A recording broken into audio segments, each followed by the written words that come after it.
Many people will ask me what's the best bike to buy, and of course there are as many different answers to that as there are bikes on the road.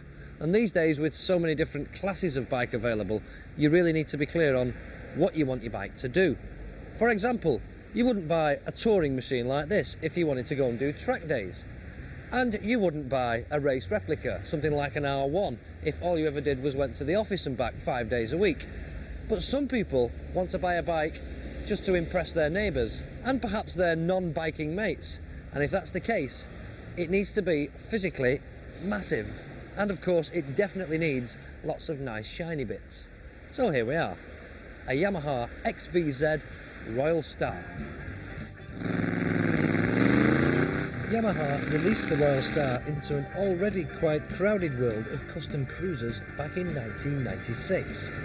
At 1300cc, the liquid-cooled V4 engine is bigger than some family cars, and it takes up nearly as much room on the road.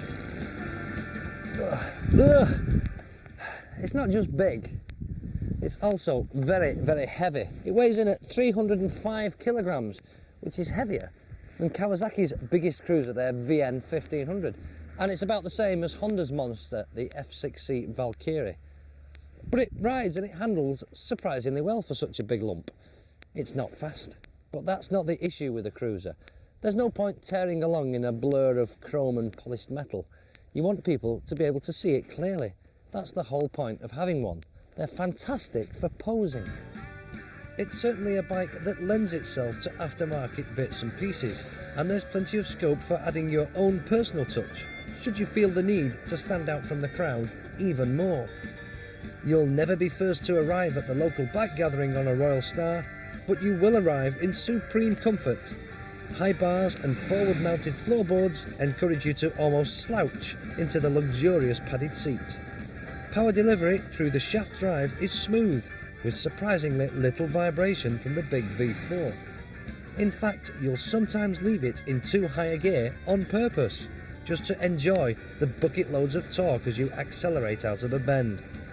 It might not have that famous American name sitting on the petrol tank, but doesn't it look just as good? Well, maybe it does, maybe it doesn't. I don't know, you make your own mind up. But you can't talk about custom cruisers without comparing them to what is, after all, the original Harley-Davidson. So here we go. The most powerful Harley-Davidson will pump out around 69 brake horsepower. This thing will deliver a very smooth 74 brake horsepower. The fastest you can go on any stock Harley, providing you can hang on, is about 110 miles an hour.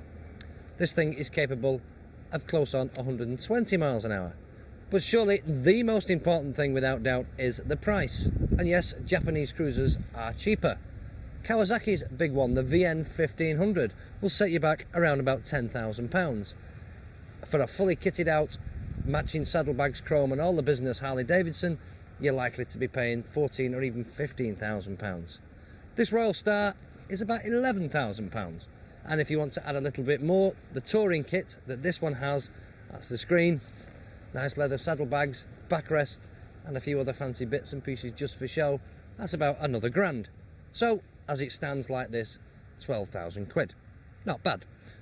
Not only will you need a rather large wallet to ride a fully kitted out custom cruiser, you will also need a very large garage to keep it in.